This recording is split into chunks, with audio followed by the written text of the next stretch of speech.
So in applied behavior analysis, we view learning at 4 different levels of learning. The first level of learning is called acquisition of new skills.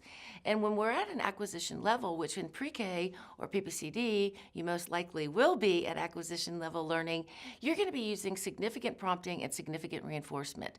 There's an implication with that use of significant prompting and reinforcement.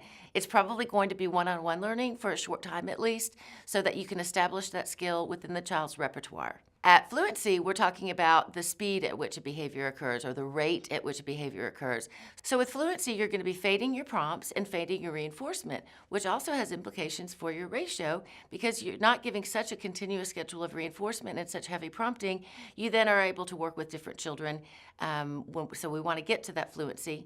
So at Fluency, you are going to shift your instructional format probably from a one-on-one to more of a small group because you're beginning to fade the prompts and fade the reinforcers, which frees you up to work with more than one student at a time.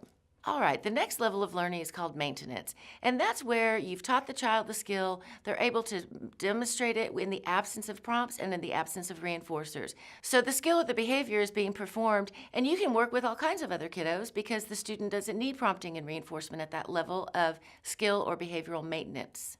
And then the final level of learning, which is the most important and what I feel like is the criteria for ultimate functioning, is the ability to generalize or generalization.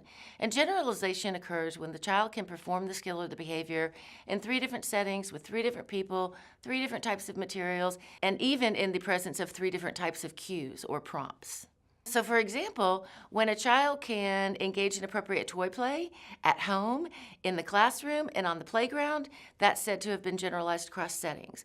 When the child can eat independently with you, with the child's parents, and with maybe another caregiver, it's said to have been generalized across people. When the child can brush their teeth with a Blue's Clues toothbrush and a regular toothbrush, and maybe even an electric toothbrush, then it's said to have been generalized across materials. And finally, when the child can perform under different cues, for example, touch the picture, point to the picture, and give me the picture, then it's said to have been generalized across cues. So the levels of learning are really important when you're considering your IEP goals and objectives, your instructional format, your instructional ratio, because again, if we're at acquisition, you're going to be looking at typically 1-to-1 or maybe 1-to-2, whereas generalization might be a general ed classroom.